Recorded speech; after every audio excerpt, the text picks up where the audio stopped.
All right, guys, and welcome back to Whiskey and Wolves. My name's Evan Stewart. I'm the master trainer over at K-Pro Canine, and with me, as always, is the most beautiful, the most illustrious Chris Lamy from over there at Canine Coaching with Chris. And today we're going to be talking about how to intro your dog into your home, right? This is the time of year where like a lot of people are bringing dogs home for Christmas puppies. Yeah, you know, and so like, you know, right here in January, I thought it was really going to be very helpful to kind of get in here and really talk about like, what are those considerations you need whenever bringing either a puppy or a dog home, you know? But before we do that, right?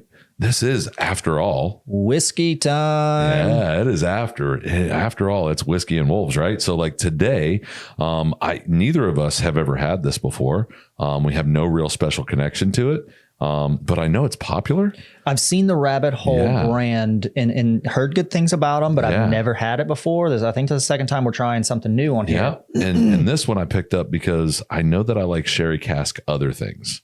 And that's the only thing I saw in the bottle. Cherry cask, right? Sherry cask. Yep, there it is. Yep. And if you don't mind, twice finished in new toasted and charred American oak barrels and sherry casks.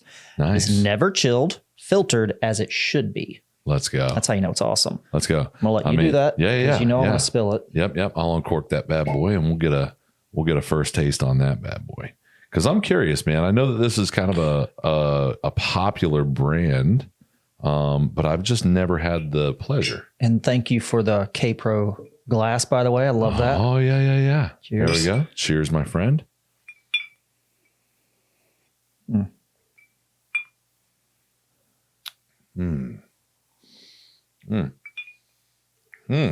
That's really nice for me. Like it is a little reminiscent of other sherry cask bourbons that I've had previous. But it's got like some more weight to it, right? Yeah, weight is the exact word I was going to use. Yeah. The last one we had was the whiskey tree. The whiskey tree, which was fantastic. Right? And this is like a little similar, but a little lighter, I guess, and lighter, smoother, and yeah, I'm not mad at that at all. But like kind of thick in its presentation, like in my mouth, right? So like really interesting. You know what I mean? Love it. Yeah, no, I'm a fan of that one today. You know, one of the things I forgot to bring you, actually, my daughter for Christmas got me a how to drink whiskey book, like just this little neat little how to drink whiskey thing. So I've been learning a little bit more, upping my skills a little bit. So next time you guys see me drink whiskey, I'm going to look even more awesome. Let's go. Even more like a professional. I'm learning. So. Nice, dude. Nice. No, I probably need to tap into that too. I mean, like our whole deal with this was just like, let's drink whiskey and talk about dogs. We like drinking whiskey. Yeah. You know, really like we hang out with that. Yeah. So, you know, it worked out. It'll be up here. So again, you know, like today is about introing dogs to homes, right? Very excited for this topic. Yeah. Let's bring that in. Very excited for this topic. You want to kick that off? Yeah, man. And so one of the things that I think is really cool about this episode and this topic, right, is this is kind of how we met. Yeah. Right. And in a roundabout way, we actually got together through Tad, through the adoptable dog. I noticed how all the good work you and all your employees are doing in the shelter, and it kind of fit right into what Tad was already designed to do. And what Tad is designed to do, for those of you who have not heard of the adoptable dog, is to help dogs that are in shelter environments come into a home and ease their transition by offering them some training. Yeah. Right. And one of the reasons that we both find this such an important job to do is because some of these dogs coming out of shelter environments do have some issues that don't make them necessarily easy fits for everyone. And it can be kind of troublesome, and it leads to dogs getting sent back to shelters. Right. Recidivism's a problem. Yeah. Right. And so if you know how to set your dog up for success coming into your home, then you hopefully alleviate that, and you set both yourself and your dog up for success. And now I'm getting ahead of myself already because we're talking about puppy programs. We're talking about puppy dogs and Christmas puppies.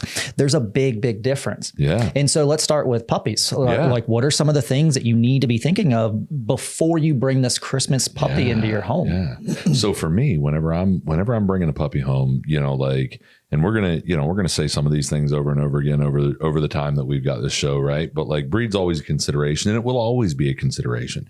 If you're not considering the breed that you're choosing, you're crazy.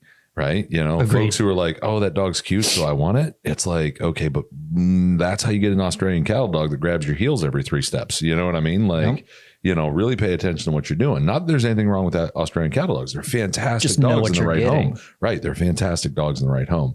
And that's the point, right?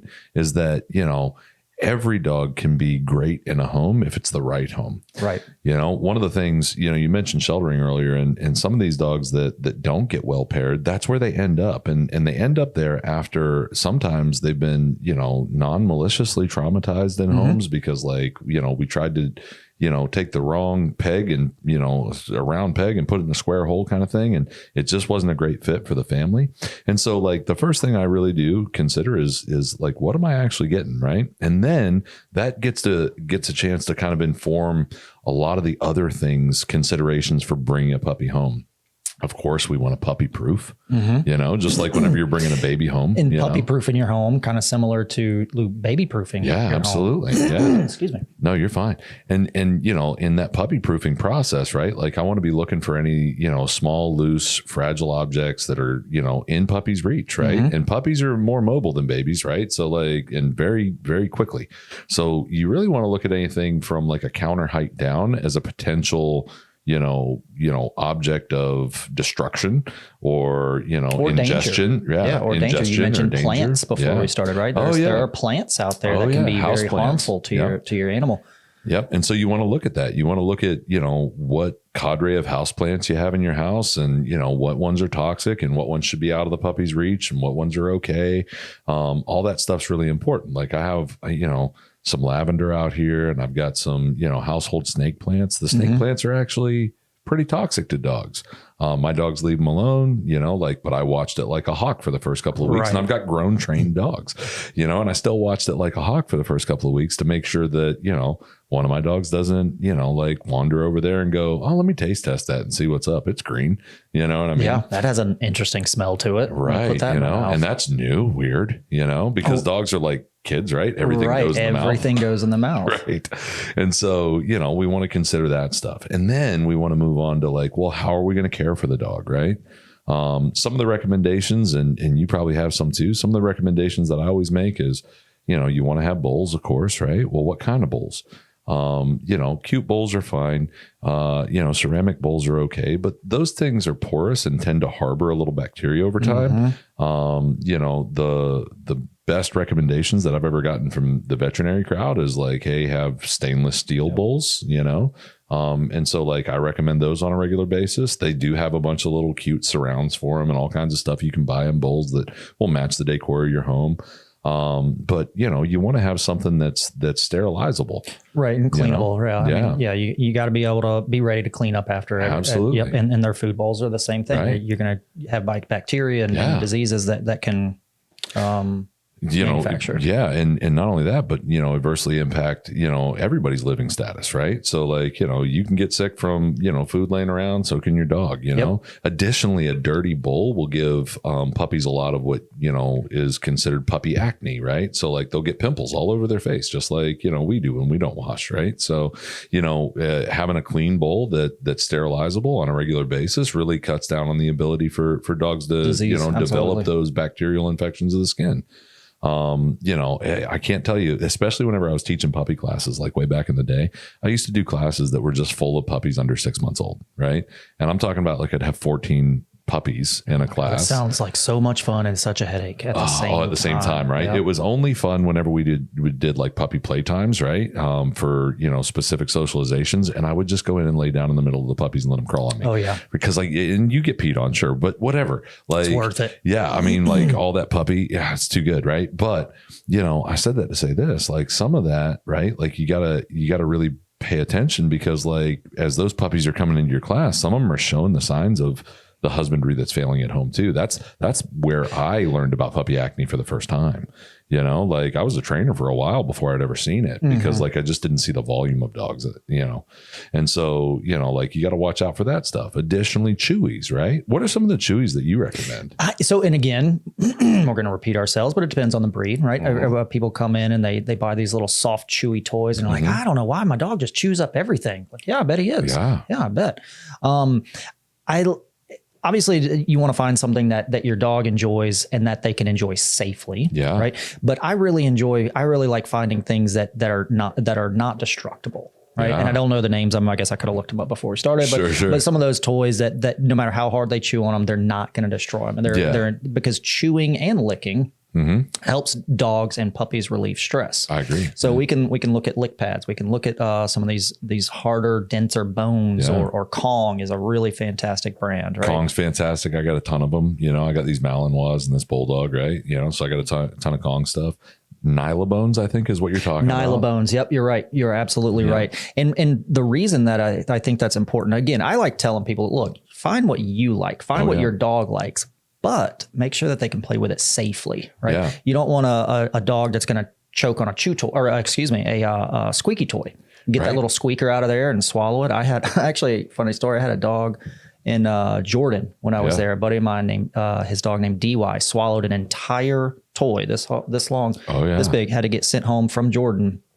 Had to get a whole nother dog sent out there. Yeah. Because some of these toys can be dangerous. Just because they're at PetSmart does not mean that they're okay for your dog to have. Yeah. As a matter of fact, behaviorally, we have some concerns with some of the toys that they put in pets in like large pet stores today. Agreed. Anyway, right? Like, I'm not actually a fan in any way of squeaky or crunchy toys. Not at all. Right? Nope. Like they drive arousal issues, all kinds of stuff. I mean, people look at me and they go, I mean, like, how bad could a toy be? And I go, well, how much predatory drive do you want in your dog?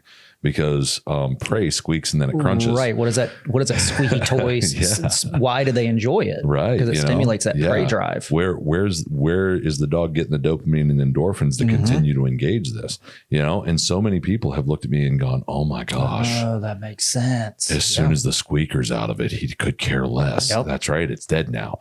Right. So like, and oftentimes, especially with squeaky toys, what they surround the squeaker with is, polyfill and other kind of, plasticized materials, synthetic materials, destructible materials. Right. Yeah. And a lot of those things can cause, like bowel obstructions if you're not careful. I mean, foreign object removals happen to dogs every day in the United States, everywhere. Right. And that comes a lot of times from, these dogs, going into consumption with what their brain is telling them is prey, right? Because they got prey signals out of it. And now the dog's just eating something it was never intended to eat. Right. So one of the other things that I tell people oftentimes whenever we're talking about toys is if you want to play with your dog with a toy, produce the toy. Play with the dog with the toy, and then the toy leaves. Take it away, right? It's a resource. You know what I mean? Absolutely. Right? And by doing that, what you're doing is you're providing the resource. Just like you said, you become the provider of resources. Right. You give that dog every single thing that they want or need. Right. Whether it be a toy or love or food, water, you become the source of all of that, which is very, I want to say hierarchical. I messed that word up. Yeah, that's all. You know what I'm saying? Yeah, that's a word. But it's part of their genetic makeup, and it'll just doing that will make so many other things significantly easier. Well, not only that, but I mean, past the hierarchical structure, right? It also drives a ton of inward engagement to you, and builds value in your dog's eyes of you. Yeah. That's right. Yeah. Just like we talked about last time, you are the leader of this relationship. Right. And that does mean having fun with your dog. Absolutely. I mean, if you're not having fun with your dog, then you're missing. And then, and then the last thing that we should probably talk about in as a big thing that we need to make sure that we have before we bring any dog or puppy home, right, is an appropriate food set. And I could do a whole episode on food because I'm kind of a food nerd whenever it comes to dog maybe stuff. We will do that. Yeah. But, like the biggest thing that I tell people, right, like the rule of thumb is, right, walk to the most expensive section of food, right, and then walk to the cheapest section of food. Walk about halfway back from the cheapest section and then shop in there somewhere, hopefully. Don't get me wrong. If you guys are on, a McDonald's budget yourself, like don't worry about feeding your dog gourmet every day, right? Like take it for what it is. Take care of your family, take care of yourself, take care of your dog, right? Do it in a commensurate level, but feed what you can afford to feed.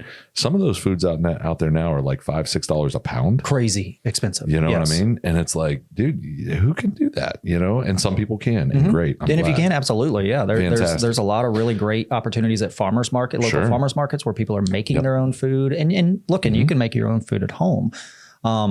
I'm with you. When people ask me that question, I do not consider myself an expert in food yet. What I tell them is, look, do what your budget can afford, right? Do what your budget can afford. If you can afford to get that higher end food that's all natural and that hits those marks, absolutely. Yeah. But if you can't and you need to go to Target or to Walmart or wherever, just do your research and get what is comfortable with you and in your budget. Right. And works for your dog, right? So like, if you find out your dog's got a chicken allergy, don't buy chicken-based food. That is the easiest thing, the easiest thing to change, right? When you notice an issue, try their food first. Right. It's no kidding. Like, on this topic of food, I just got a little excited because I remembered this study that I read like a few months ago. It used to be, hey, only feed your dog so many things, right? And then dogs started to pop up with all these allergies. And now they're saying like, feed your dog as wide a variety of food as you can in the first 6 months to give them those exposures, up to and including like some of the food off your plate and that kind of thing. I would still say put that in their bowl for them, but up to and including some of that stuff. But also make sure that you get a list of toxic ingredients for dogs. Things like onions and grapes and garlic. All those things can be like really, really, really bad for your dog, right? Like some of them can have, anaphylactic reactions to those things, right? So be really, really careful as to how you do that, but do that, baby carrots, peas, blueberries, all that stuff's great. Additionally, there's a lot of raw food co-ops out there now for dogs, right? So like look into that if you can. Absolutely. Right? A little fish head in your dog's bowl goes a long way. I know that sounds gross and crazy, but like it goes a long way for your dogs, and so like really pay attention to some of those things as you're walking along. And there's easy ways to do it too, and cheap ways, right? One of the things that I started doing with my dogs at home is the eggshells. You heard about that? Yeah. Right? You grind up the egg, you boil them or bake them and then grind them up and just put a little bit on their food. It gives them some taste and some calcium and some of these things that maybe regular dog food isn't giving them. Yeah. So there are little cheap and easy and fun ways that you can up the value of their store-bought food if that's what you're doing. Yeah. On the egg thing, man, my dad boils an egg for, he's got 2 dogs and, we're all dog lovers in my family, of course. Right. And he boils a couple eggs every day. And if you walk into his kitchen, right, like, and he's got boiled eggs in the door, if you reach for one, he'll be like, that's for the dog, man. Like, that's not for you. It's like having the dog peanut butter and the human peanut butter. Exactly. No, don't eat that one. And look, man, don't eat the one for the dogs. Okay. We put our hands in that. Don't do that, but no kidding. I mean, that kind of stuff like is really integral in making sure. One of the other things that comes up a lot whenever bringing dogs home is like bedding, right? And what I tell people often, because you don't know what the dog's going to do with bedding, whether it's an older shelter dog or whether it's a puppy, right? Bedding's a concern because of some of the same reasons that some of those plushies and stuffies were a concern, right? So I often, I don't know how you do this. I'll be curious to hear your answer, but I often tell people, hey, start with a terry cloth towel. Like take an old bath towel, throw it in the bottom of the kennel, and do that. You know what I use at my house, and especially for the first couple of days. You're exactly right. People, if you buy these big plushy pillows, we want our dogs to be comfortable. But again, you have to consider safety first. You just have to. Yeah, it's yummy. It is really good. But you know what I use? Old sheets. I have somehow or another have a ton of old like bed sheets. Nice. Queen, king, whatever. And so I never thought of that, man. That's such a great idea. Yeah. And so even if they do bite them and rip them, they're not getting anything out of them. Yeah, they're not like shredding them and consuming them. And even if they shred them, the likelihood of them shredding and eating them is less. It's still there and you still got to watch them, but it's much less than a bed full of like white foam that a German Shepherd's just going to have a field day with, right? And that's one of those things that when a dog comes into your home, you're just going to have to learn, right? Yeah. You're just going to have to learn if your dog is a chewer. Is your dog a digger? Are they going to destroy this bed? Yeah. No, I'm just sitting here laughing because I'm thinking about the times where like I've gotten pictures from clients who are like, when I put the bed in there with the dog, right? And like the bed starts maybe this size, right, guys? You know what I mean? And then you have an amount of fluff that fills this room. I don't know how it happens, but man, oh man, like they must really pack some of that filling in there to make it tough because like whatever comes out of dog beds is bare minimum 5 times the volume that you think it should be. Absolutely. You know what I mean? Like, it's insane. I have walked out of my bedroom multiple times and walked out and seen just a kennel full of that foam and the dog just sitting there wagging his tail. I'm like, And he's like in a, okay, he's like I'm not angry, but there, yeah, right? Just sitting there happy as shit. Like, all right, man, I hope you're not going to die. That's a lot of foam. We're going to pay attention to that now. I'm going to be watching your poop for a little while. Yep. I mean, like, don't get me wrong. I've seen some crazy stuff come out in dogs' poops. That's another episode for another day, though. Got to watch your dog poop. Yep. Got to do it. That's important stuff, right? But like, looking at those things, right? Like just making sure that you have all those considerations. Good kenneling, right? Like we used to recommend those pop-up kennels, like the Midland, style kennels, that like the wire kennels, the pop-ups. We don't recommend those anymore. Just for like the stem sake at K-Pro. I find a lot of dogs that are having like fear issues and that kind of thing don't do as well in those. Really? It's like, yeah, for us, like at least, right? Like as like a good single piece kennel, like an airline style kennel, like the Ruffling kennels, the or like Rufflings the Gunners, like you have. I like those a lot. Or like the Gunners or something like that, something similar. And we think that a lot of that, and there's been some study and research around some of this too, that, those things more closely simulate a den environment and the dog goes in there and really decides to turn off. And that's something that I want to hit on, right? Yeah. The den environment. Yeah. I have a lot of clients, well, I don't want my dog in the kennel. Well, one, it's a tool, right? It's a tool that you need to get your dog comfortable in it. You don't throw them in there and slam in there and just expect them to stay. Teach them that it's their comfortable place. But you have an advantage because it is a comfortable place naturally for them because they are den animals. So don't be afraid to kennel train your dog. There's very simple, easy ways to make sure that they get comfortable in there because it is something that they naturally feel comfortable in. I do this thing with our clients. Like there was a study called the Urban Den. It's a old study now, right? But like they followed dogs in like a variety of kennels for a certain amount of time, and then dogs that were free roaming hounds and all kinds of other stuff, right? And what they found is that airline kennels were probably the best thing that we can keep dogs in a lot of ways. But like do what you can. But here's the big thing with kenneling is that like they need the containment for their safety. Right? Like dogs, like kids, will get into whatever they can get into. And if you're not paying attention, you don't know. Like one of the things that I've seen over the years, I mean, I've probably had at least 3 or 4 clients over my 10 years of dog trainer starting at the end of the 90s, like that their dogs chewed through a power cord for the first time and fractured teeth, blown teeth out the side of their mouth. Like all kinds of crazy stuff happens. You never know what your dog gets into. The number of dogs that jump up and pull down a boiling pot of water. I mean, like all those things happen. On the counter and looking for food and find a knife instead. I mean, these things happen. All those things happen. And then, I mean, the internet is just absolutely packed full of the funniest videos of, dogs decarpeting homes and tearing down blinds. And I had to pay $10,000 to get my stairs redone. The banister of my stairs before we moved out of Covington. Pork chop, my daughter's dog, ate them all. Right. Wow. And we talk about tools. What are some of the things you need when you bring a dog in? A kennel's one of them. Yeah. Right. And that goes straight to being able to having the opportunity to teach your dog what is expected of them right out of the gate. And one of the best things that you can do for yourself and for that relationship is just not let your dog get away with some of these bad behaviors, right? Yeah. Don't go into your study and leave them in the living room for an hour so that they can destroy something, because once they start to do that, then it becomes easier for them to continue doing it. Correct. So yeah. So like once they have the association, of course, man, I'm here for you. Whereas if you get them comfortable in the kennel day 1, day 2, and they just start spending time in their kennel as part of their day, right? And it's just natural. Hold on, or let's not bullshit. Maybe week 1, week 2.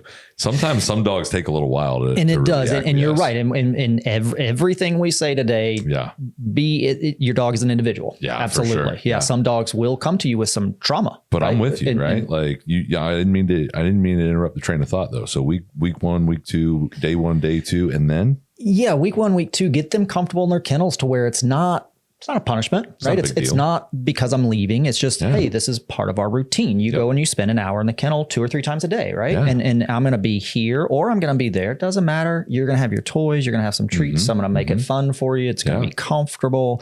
And just make it part of their routine every day. That way, when you do need to put them in the kennel because you're going to the grocery store, you have friends over, whatever, it's nothing new. It's just part of their day. Right. It's just day 1. And take it for what it is. Doing that, in my mind, also really, really, really helps dogs. Whenever they get to the place where it's like, hey, we're going to go to Cancun, right, for a family vacation. Well, can we take the dogs? No. Well, where are they going to go? They're going to go to a boarding facility. And guess what's going to be there? Oh my Kennels, goodness. Right. Yep. If that's the first time your dog sees a kennel, the chances of them, like freaking out, self-mutilating, making a bad time, you having to come early home. They can cause damage that lasts past your vacation. Yeah. That's what I'm saying. And that's a terrific point. You're right. I get people all the time who are like, I work from home. I don't need them in a kennel. Are you going to leave home ever? Are you going to go on a vacation? Are you going to go to the grocery store?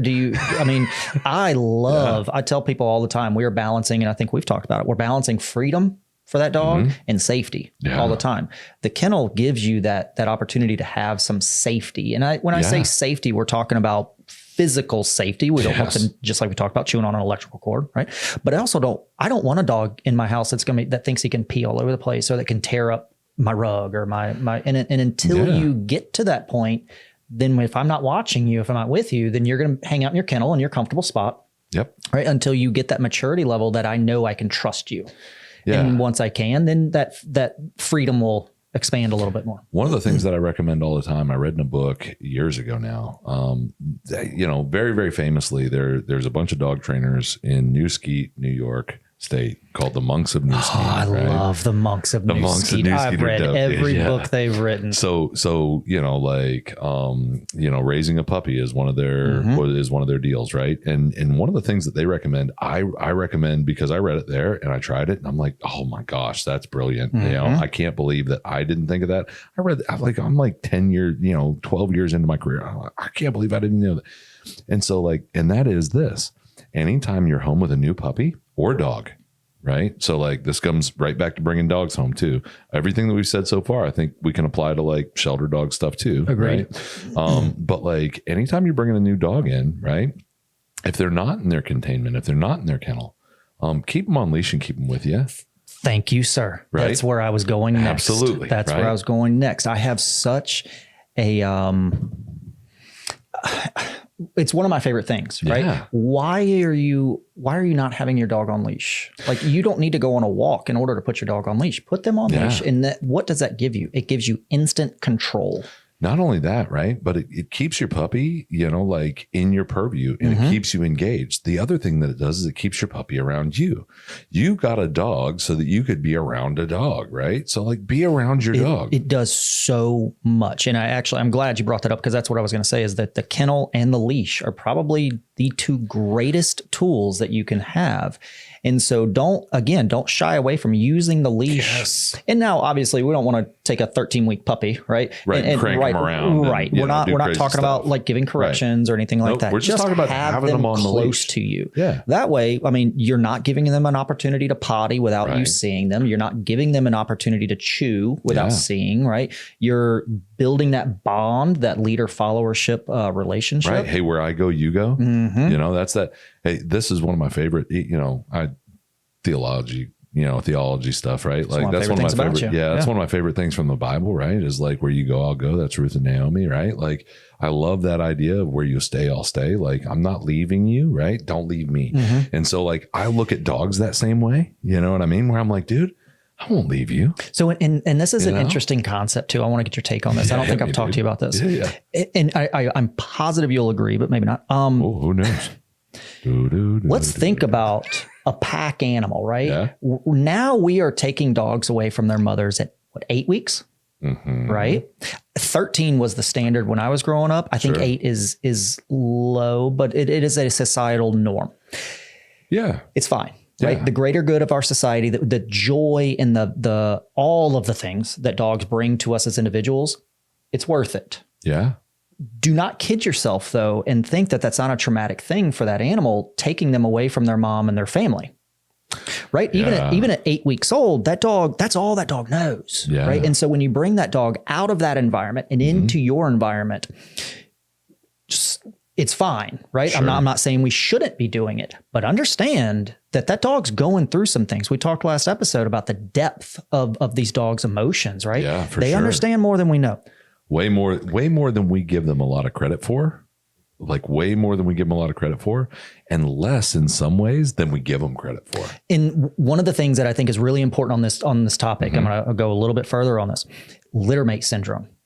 Right. Yeah. Littermate syndrome, for those of you who don't know, if you take a lot of times when people take two dogs, well, I don't want my dog to be lonely. I'll get him a sibling. I'll get two puppies. Not a bad idea at all.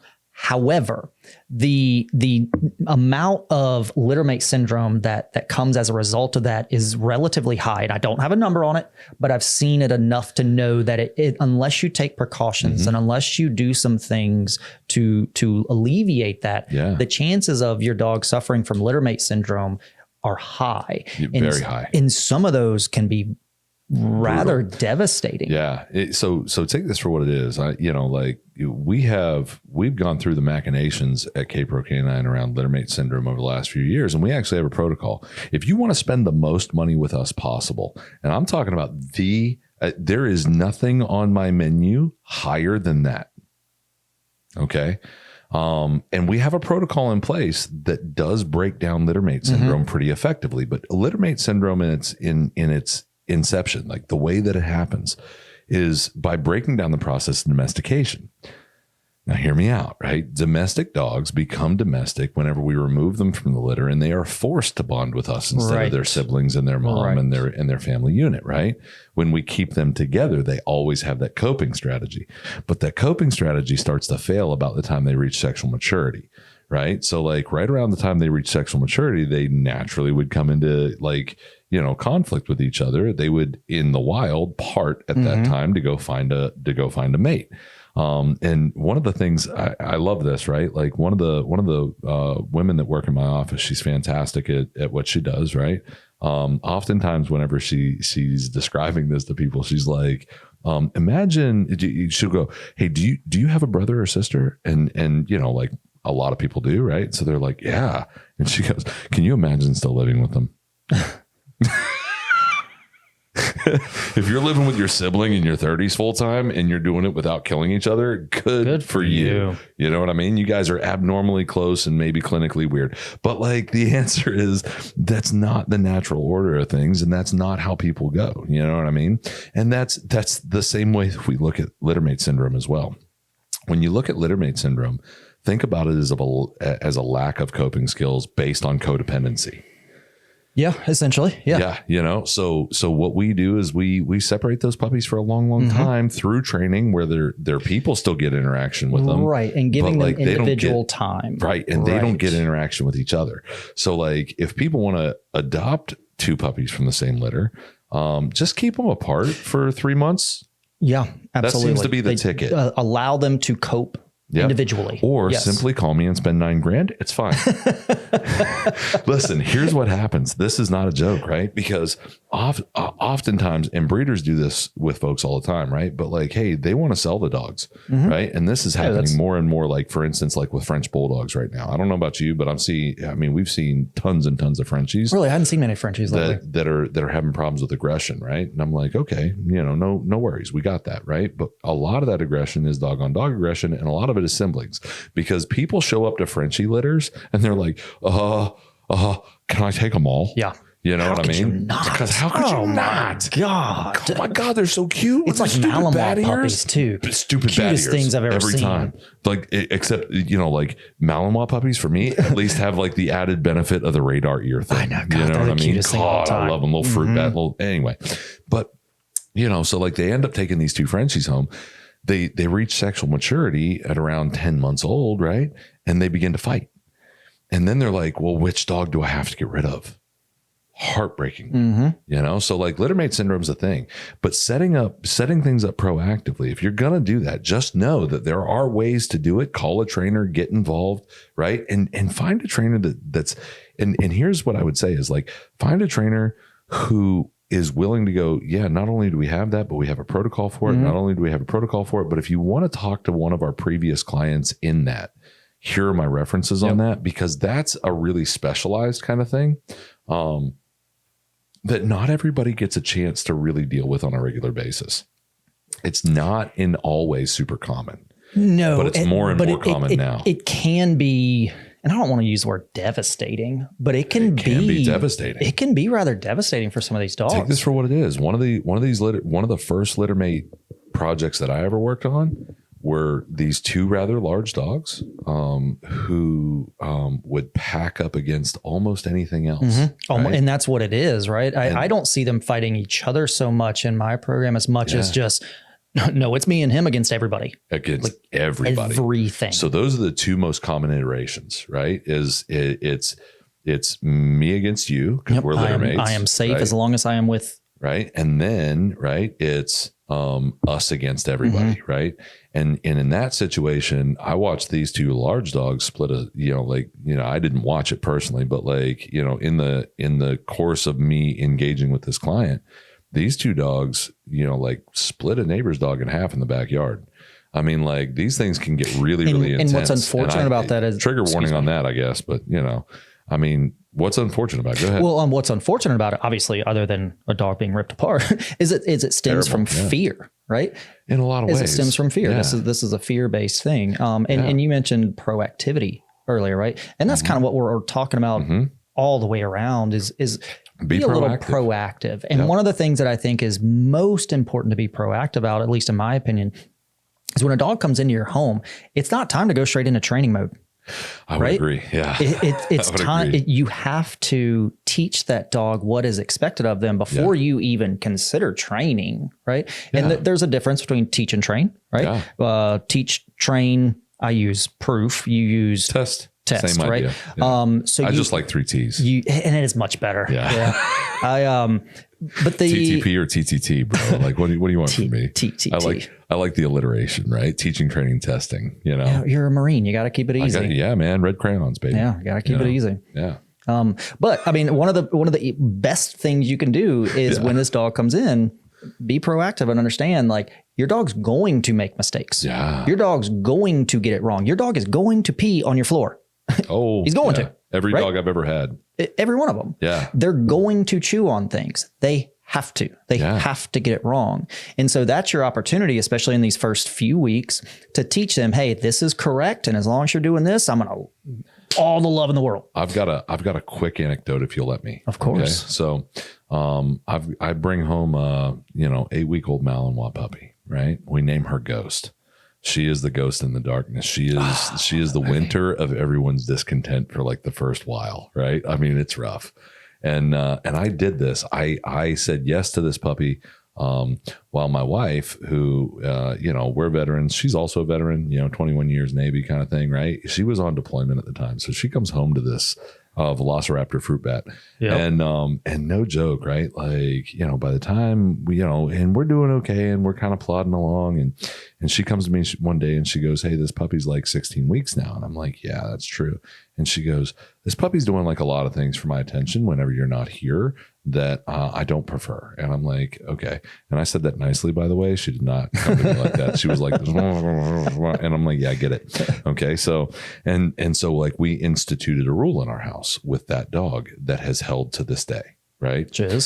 Which is that dog doesn't get petted unless its butt's on the ground. Love it. Yep. Right. So I've got this old saying, right, that at this point, I'm not even really quite sure where I got it. Right. But get what you get what you pet. So pet what you want. Right. Mm-hmm. So that's the other thing in proactivity. Whenever we're talking about bringing dogs home is define your criteria with your family.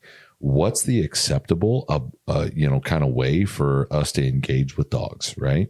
That was an ironclad rule. And now I have a 5.5, that's a long time ago now, right? But I got a 5.5-year-old Belgian Malinois female who will sprint at 28.5 miles an hour. I've clocked her. I know how fast she runs. That's cool. Fast cat's a thing for AKC. It's they'll give you the time. I rode my bike 22 miles an hour one time. Let's go. Right. And my dog smoked you. But, that'd be so, God, that would suck just to be pedaling your little face off and just watching them.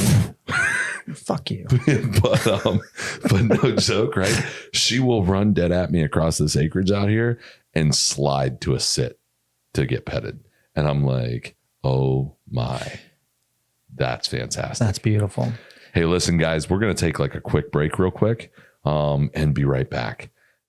And we're back. All right. Hey, listen, while we were on a little bit of a break, right? Like we got into this weird conversation that we're going to talk about briefly, right? But like, no kidding, and this is what it was, is that same Mal that I just told that story about, right? About, we'll slide to a sit, right? At 28 miles an hour. She's really impressive when she does it.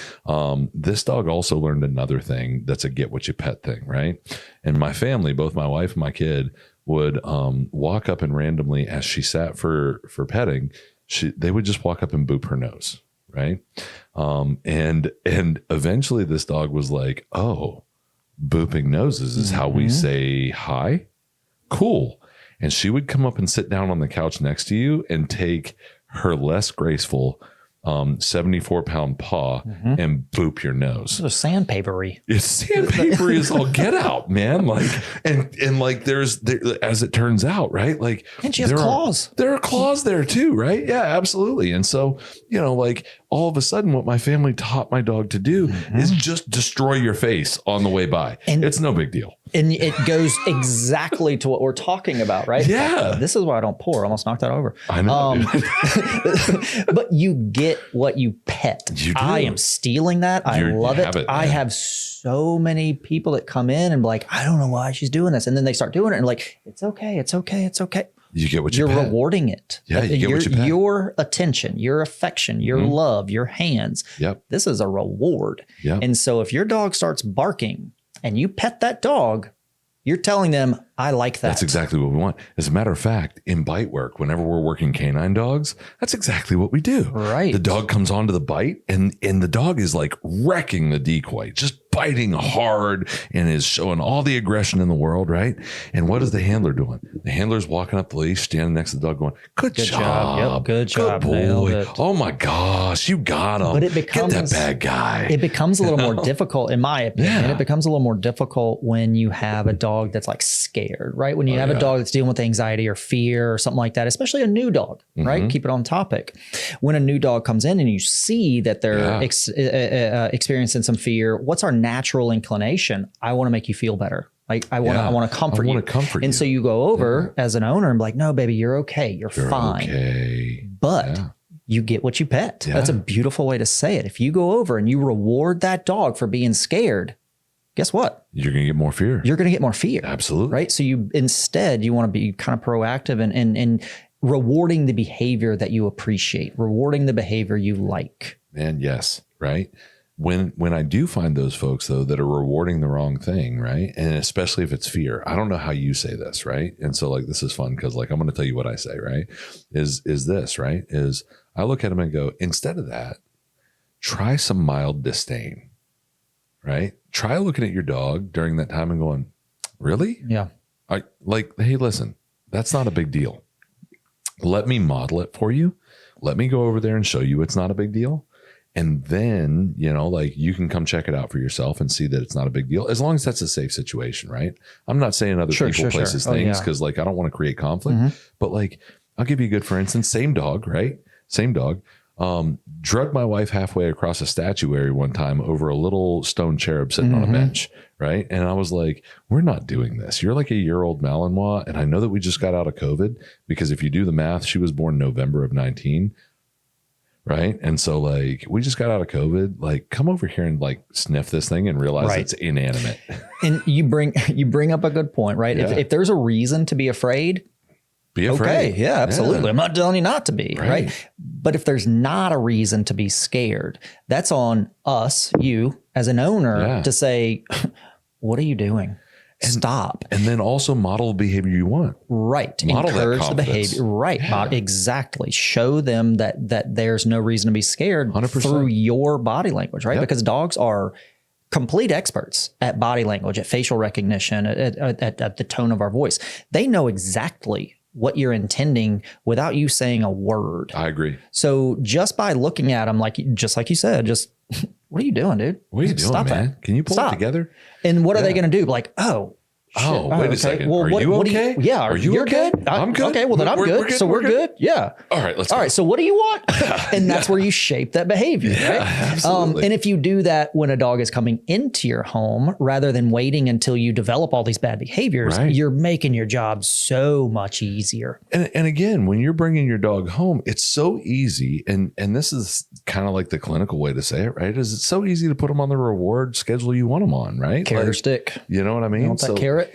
Carrot or stick. Hold up, bro. Like no kidding, right? What I'm talking about is a little nuanced, but like is just getting them in that place. That's so good. But it's just getting them in that place, right? Where it's like, no, I want what I want, right? So like I'm going to, when I see the dog doing something, and this is a thing that in clinical training we call catching. Whenever I see the dog doing the behavior that I want, man, I'm going to reward that behavior. I'm going to pet that dog for that. Oh, what a good dog. I call it the same thing. I call it reverse association. Okay. That's what I call it, right? Dogs learn through association, right? Pavlov's dog, which we can go. We've done that. Yeah. Right. But dogs learn through association. Hey, go back and see our previous episode on that. Yeah, you'll love it. We're amazing. Anyway, go ahead. But you can teach a dog, hey, sit. They put their butt on the ground. Yay, here's a treat, right? Associating the word sit with the action of putting your butt on the ground, receiving a treat. Yeah. You can also reverse that. Oh, you're sitting? Yes, here's a treat. Sit. Yeah. Right. And so you can reverse associate is same thing, same idea, same concept. Back chaining, right? Back chaining, another way to say it. Yep, absolutely. Back chaining the behavior. Yeah. So, I mean, like all this stuff's out there, right? And being proactive and setting your criteria as a family, again, really, really important. The number of times I've walked into full on domestic disputes over dogs is a non-zero number. I have saved. I'd like to think that I have saved marriages. Yeah. Yes, I like to think that I do. I do it because like I would also like to think I have done that. Because you're right. Like these people are at their wits' end because this person, dad expects this from the dog. Mom expects this from the dog. And they just don't mesh. They don't and a puppy can really cause some chaos if you're not on the same page. Yeah. So like, whenever I'm thinking about this, like in designing that, how am I going to keep the dog, right? Like that's husbandry, right? So like, what am I going to do about husbandry? Now, what am I going to do about behavior, right? So behavior is different from training. This is one of the things that people get kind of, I think, spun around the axle on for me is that like, they think that when their dog's behaving that it needs training. I can train a dog to do lots and lots of things and not fix whatever's wrong with that. Right. Just because a dog is trained doesn't mean they're healthy.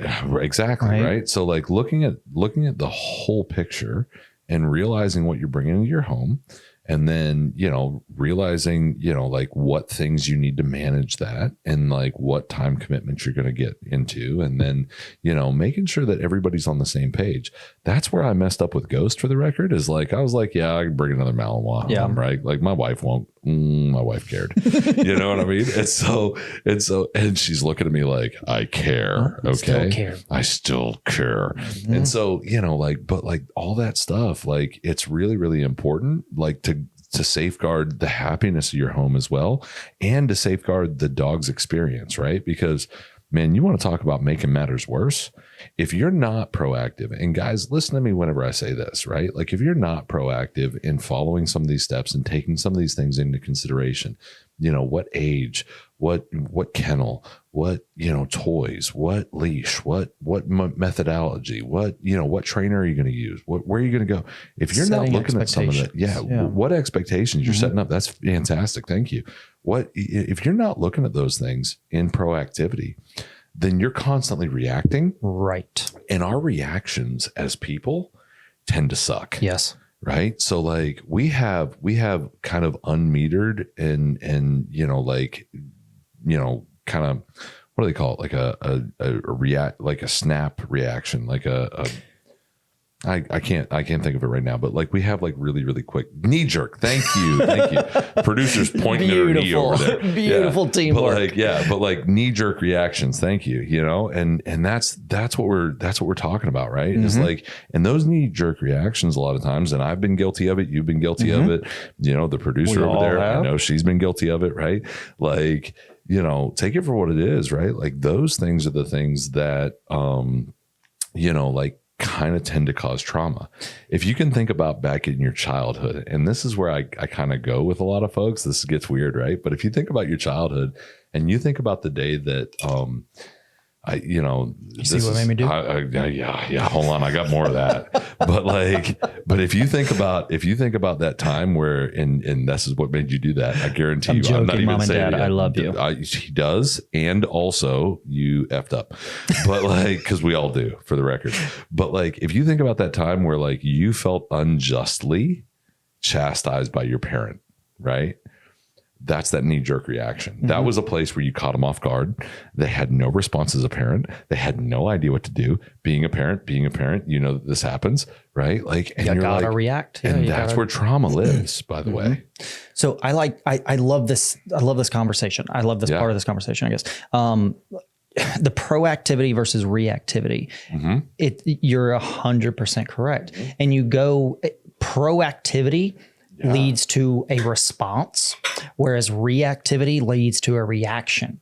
And we want to be responsive rather than reactive. If you're responding to, and this is say that one more time? This is my law degree coming out, right? Words matter. Yeah. Responding to an incident or to anything is different than reacting. Say it one more time. I want to be responsive instead of is that what you said? Yeah. By being proactive, you're putting yourself in a position to be responsive, right? In responding to something rather than reacting. And that may seem nuanced, but it absolutely is not. But it's huge. And sometimes those details matter, right? Especially with a puppy or a baby, right? It set themselves, because again, we go back to all the time, you are the leader of the situation. Yeah. If you're not setting yourself up and your puppy up for success, then you're setting yourself up for failure. Bro. Am I killing it? Dude, on point tonight. Listen, so as we wrap up, right? Let's get some last thoughts in here, right? So as we wrap up, some of those things that I want to tell people, right? And then, I'll kick that right back over, right? But some of the things that I want to tell people. Number one, rabbit hole's nice. Rabbit hole's very nice. I love it. Number two, you get what you pet, so pet what you want, right? Really, really solid, because what you're doing whenever I say that is you're actually putting them on a reward schedule, right? So if your dog walks up and whines at you and you pay attention to it, you're giving them what they wanted, right? So, and they're going to repeat that behavior. It's the same thing with kennel training. If the dog's just crying and you can't stand it, right? I hear this all the time, and I'm not making fun. This is a struggle for people.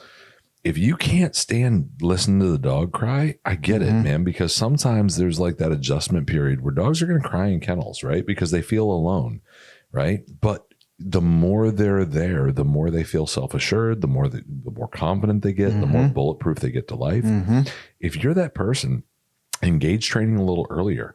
Lots of us have puppy programs, right? We're we're going to do the potty training for you.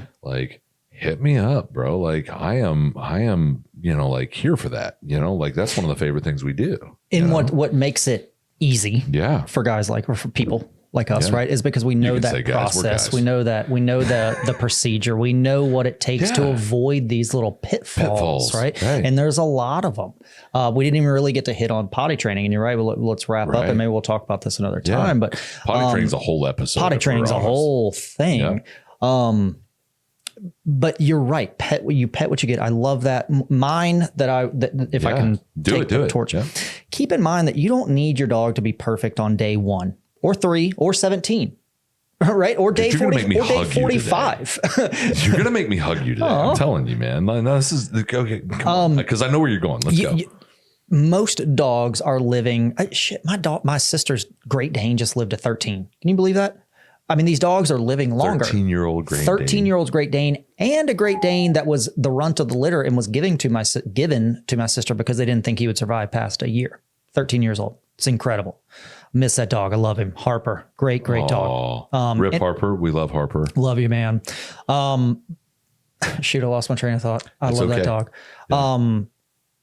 These dogs are living for 12 years, that's 15 years, right? 16. If we're very lucky. If we're not lucky, 9 years. It's still a long time. Yeah. Right? You don't need your dog to be perfect on the first month. Of your life. Yeah. Constant progression. Teach your dog, right, in those first few weeks that, hey, your job, right? Because we talked last time about giving your dog a job a little bit, right? Your job is to be a constant learner. Your job is to continue learning how to live with me. Your job is to be here and to continue to progress. Dude, I know why you get my paid. part, my part in that, right? Or your part as the owner, not as a trainer, but as the owner, is to take that responsibility seriously. Yeah. Dogs are incredibly intelligent creatures. Yeah. I mean, we ought to do one episode on what we kind of go walk through the dog's intelligence. They are unbelievably intelligent. And if you are not challenging your dog, you're wrong. Because they are capable of so much more than what you are giving them. Even mine, right? I don't challenge my dogs as much as I possibly could. They are capable of so much. Don't expect it all at once. Just a constant progression. Yeah. I will tell you that I got a better dog at 7.5 in one of my dogs than I absolutely did at 7.5 months. I mean, like that's, they get more adept at living with us over time. And that's one of the things that I try to tell people all the time, right? Is that they learn over time. Yeah. You know what I mean? And so like, it's the way their brain works. Yeah. Right. And so they build those permutation trees of behavior in their brain. And that's where all this behavior comes from. And I'll add on to that. I'm sorry, I don't mean to cut you off, but I want to add on. They are constantly watching us.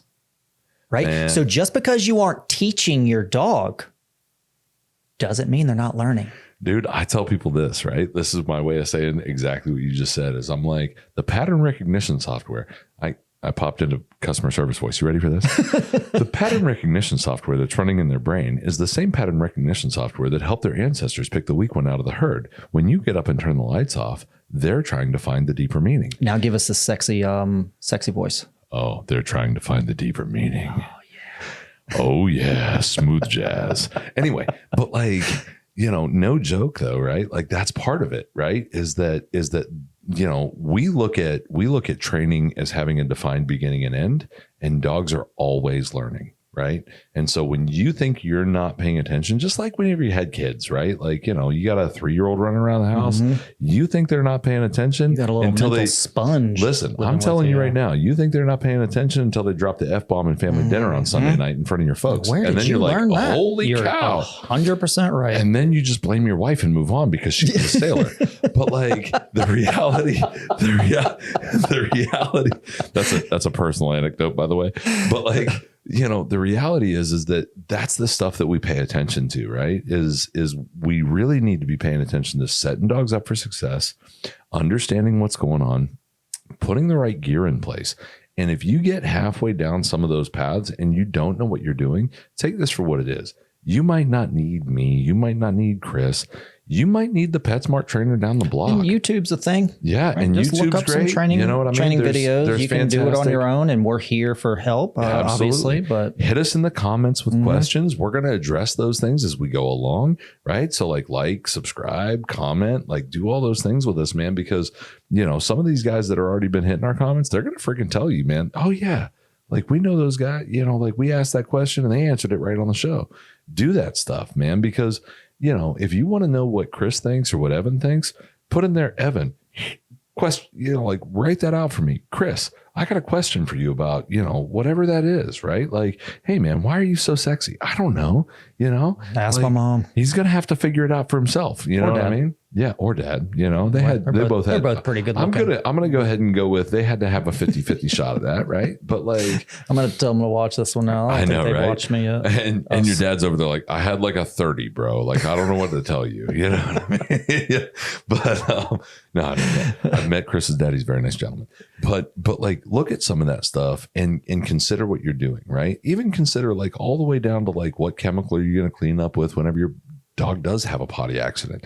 All that stuff matters, right? And if you have questions, qualms, concerns, there are lots of people in your community that probably know a little bit, right? But if you want an expert point of view, go to the experts, right? Look for a certified professional dog trainer. Look for somebody who's been doing this for a long time. Look for somebody who has their own company. Chances are they probably know what they're doing. Don't get me wrong. I see the same news reports everybody else does. There's dirtbags out there. There's dirtbags out there in every industry. But we're here too. You know what I mean? And far less in our industry than politicians. But like, but the reality of the situation is this stuff happens, right? And some people make mistakes, but find somebody who knows what's going on, right? And then push into that proactivity. And most of all, have fun. Yeah. You get a dog because you want some more joy in your life. Take it. Have fun, man. Have fun. Absolutely. Guys, this has been Whiskey and Wolves. Thank you so much for joining us yet again. Chris, one last thought, dude. Where's it at? All right. So we are talking about how to introduce a dog to your home. We hit on them all, man. Be proactive. Money. Be proactive. Proactivity. Be proactive. Be patient. Set your expectations. Know what you want. Be patient with yourself. Be patient with your dog. Understand that this is a two-way street and you have a whole lot to teach your dog. Bro, I said one thing. But shh, I'm almost done. That dog has a whole lot to teach you too. So be open. All right. I'm sorry. Now it's your turn. Be open. Be open's the takeaway on that one, guys. And mine is you get what you pet, so pet what you want. Hey, listen, guys, this has been Whiskey and Wolves. Chris, thank you as always. And join us next time as we talk about some more interesting things and debunk the bunk and dog training. And as always, guys, train happy. Cheers.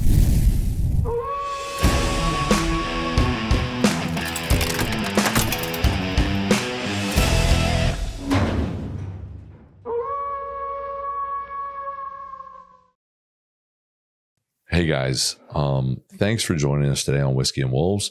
We outside of New Orleans could not pass this time in January of 2025 without really acknowledging some of the happenings that have already occurred this year. So today, as we are filming, is right here at January 9th. And, just 8 days ago, we had a pretty huge happening that hit national news all over the place. And Chris had a little bit of a front row seat, man. And so as we stand with the families in New Orleans and Southeast Louisiana who were impacted by this tragic terrorist event, I'm going to kick this over to Chris and let him kind of address this.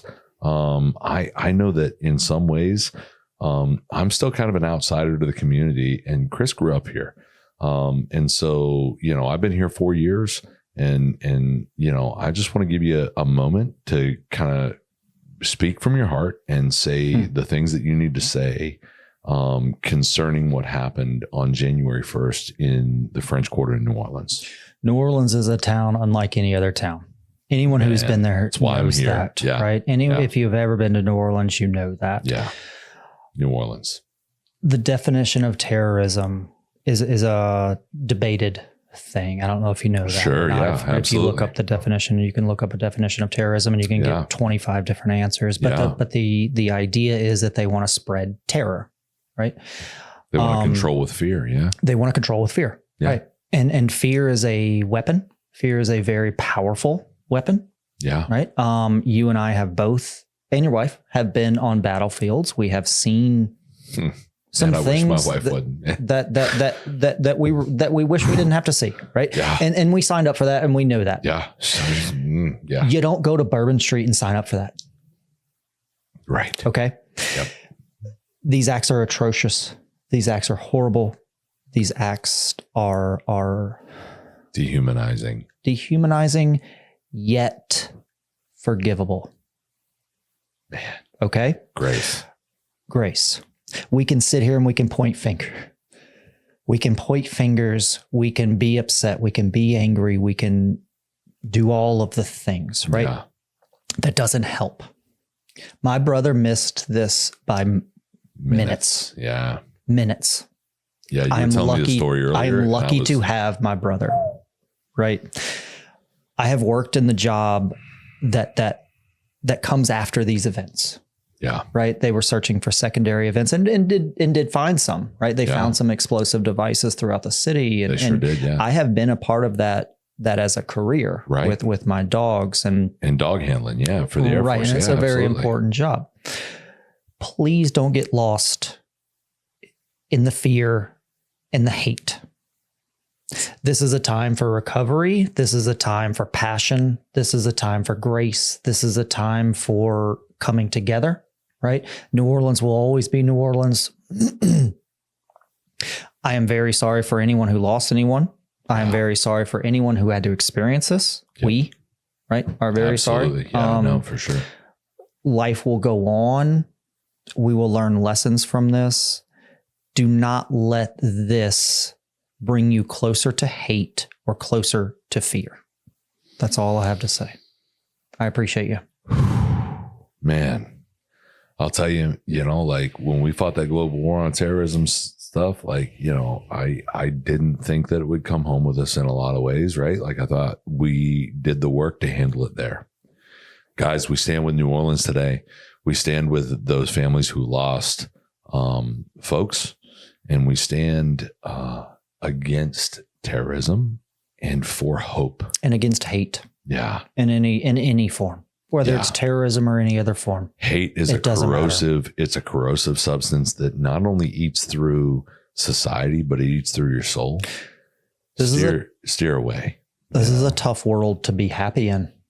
I mean, this is a tough world to live in and continue to be happy and to be joyful and to be loving. Yep. It is. But this is an opportunity. Yep. Guys, no joke, the sun shines in the morning, and while that is a placation of some of the folks that have lost some things, and I cannot, having lost close family members to me, having lost a child myself, like there are no words that can ever make up for the losses that we sustain. But I can promise you this, New Orleans ain't going nowhere. These folks I've been here 4 years. Guys, these folks are too stubborn, right? They like their food too much. They like their jazz too much. You know what I mean? And New Orleans is coming right back, right? So, but we wanted to take a moment today and say, hey, listen, today's the 9th of January. We're filming today. We wanted to take a moment and say, man, we love New Orleans. We love the people that are there. We are aggrieved by the happenings on the 1st, and God bless everyone that was impacted and involved. And that is going to be a recovery process. I mean, I'm still watching daily reports on the news, the local news, right? As to what's going on. National news may have lost it by now. I don't know. But like, I'm still watching daily reports, and I've got good friends of mine, right, that were impacted by this. Guys, we want to take just a moment of silence. And I know that on a podcast, right, like silence is not golden, for the record, it's death, right? But we want to take a moment of silence, and we want to just sit and breathe in that place where we can grieve with those families, we can grieve with our community, and we can grieve with some of the folks that are in the French Quarter. I've got clients, Chris has got clients that live in the French Quarter. This happened in people's neighborhoods. One of the things that people forget is that people still live in the French Quarter, right? This isn't just a tourist destination. This is not Las Vegas, right? Just because it happened on Bourbon Street doesn't mean it's not near someone's home. Exactly. Yeah. I mean, like, I've got a client that lives 3 blocks off Bourbon in the French Quarter. Like, guys, this happened in our streets and our neighborhoods. We're going to take a moment of silence, and we're going to sit with that for just a minute in reverence, just so that we can take a moment to understand the gravity of the things that are happening in our world. Be in silence with us.